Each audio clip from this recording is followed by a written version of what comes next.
Welcome to Madasaling Pinoy, your prayer partner. Ngayon po ay Sabado kasunod ng Miyerkules ng Abo.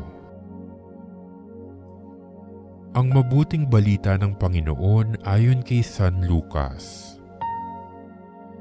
Noong panahong iyon, nakita ni Jesus ang isang publikano na nagngangalang Levi, nakaupo sa paningilan ng buwis. Sinabi sa kanya ni Jesus, "Sumunod ka sa akin." Tumindig si Levi, iniwan ang lahat at sumunod kay Jesus. Si Jesus ay hinandugan ni Levi ng isang malaking piging sa kanyang bahay. Nakasalo niya roon ang mga publikano at ang iba pang mga tao.